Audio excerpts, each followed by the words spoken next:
Placé sous le thème « Éduquer une Afrique adaptée au XXIe siècle », construire des systèmes éducatifs résilients pour un accès accru à un apprentissage inclusif tout au long de la vie, de qualité et pertinent en Afrique, la célébration de la Journée panafricaine de la femme reflète la détermination du continent africain dans son ensemble, de l'Union africaine aux États membres, en passant par les communautés économiques et régionales, ainsi que les organisations de la société civile, à travailler ensemble pour faire de l'égalité entre les hommes et les femmes et l'autonomisation des femmes une réalité en Afrique.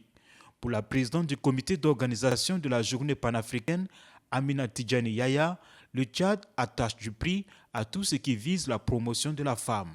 À l'endroit de nos chefs d'État pour la ratification du protocole de Maputo et ses instruments juridiques pour mieux protéger les femmes contre toute forme de discrimination.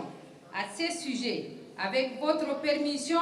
je désigne les champions de la promotion féminine, Mamad Idriss Déby Itno, comme notre porte-voix auprès de ses confrères pour la réalisation des objectifs fixés par l'Union africaine en faveur de la femme africaine.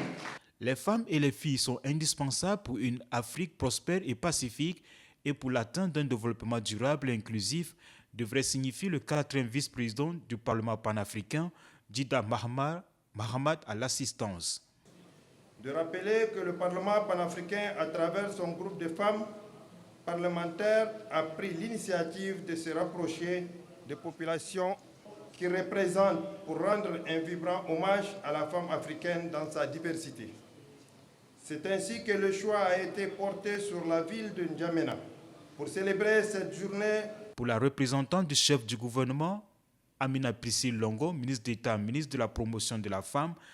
de la protection de la petite enfance et de la solidarité, les efforts consentis par le gouvernement de la 5e République sont tangibles et le Tchad peut espérer un avenir meilleur au sujet de la promotion du droit et des droits de la femme. Je voudrais aussi dire qu'au niveau du gouvernement, vous l'avez suivi aujourd'hui,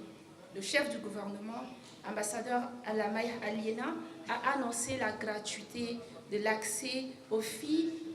aux universités, mais aussi aux institutions supérieures publiques.